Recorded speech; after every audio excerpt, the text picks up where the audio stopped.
Harry, Meghan Markle and their son Archie Harrison have relocated to the other side of the Atlantic this year following their decision to step down from the royal frontline. They have bought a lavish mansion in Santa Barbara, California, signed a historic deal with Netflix, and paid off the staggering renovations costs of their Windsor home, Frogmore Cottage. They reportedly no longer receive any form of allowance from Charles either, showing they are now truly independent of the firm. Harry and Meghan's decision to also urge U.S. voters to hit the ballot box for the upcoming presidential election was seen by some as a further indication as to how they are separating themselves from the royal family. The palace even dismissed Harry's comments, saying, "The Duke is not a working member of the royal family and any comments he makes are made in a personal capacity." All these changes have royal watchers wondering if Harry and his father are as close as they used to be.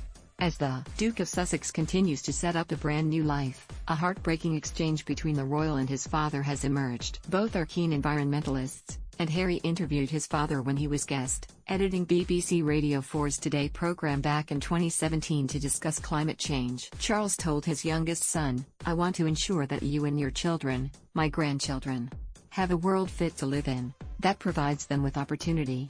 He added that humanity is now having to deal with the symptoms of climate change springing up all over the world, rather than the actual problem, which is the effect on the environment. The Prince of Wales added, "We sit here in this part of the world, so often unaware of what's happening in Africa or the Far East."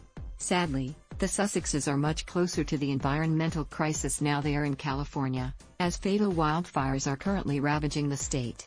Back in 2017, the Duke of Sussex asked his father what his response was to those who believe young people have already found the technological solutions to the environmental crisis. Charles replied, "The mistake is to think that technology will solve everything. It can solve a lot, but it can't solve our relationship with nature, which is where I think we've gone wrong. We somehow abandoned our proper connection. We imagine we can manage without, or we battle against her, Mother Nature, in every way, instead of understanding that the future lies in working in far better harmony with nature." Unfortunately, this exchange has taken on another meaning as, due to the Sussexes' move and the pandemic, it's thought Charles and Harry have not seen each other face to face since March. Back in June, Charles confessed that he was finding it difficult being separate from his family during lockdown. Speaking to Sky News, he said, "I've been doing the FaceTime, it's all very well but..." The Prince of Wales continued, "Fortunately at least you can speak to them on telephones and occasionally do this sort of thing. But it isn't the same, is it? You really just want to give people a hug." Charles had to rely on communicating with his son through a virtual video call for his 36th birthday this year, too. However, the Sussexes may be looking to return to the UK for Christmas to be reunited with Harry's family. The Prince of Wales has also claimed that the pandemic itself should be motivating the world to do more.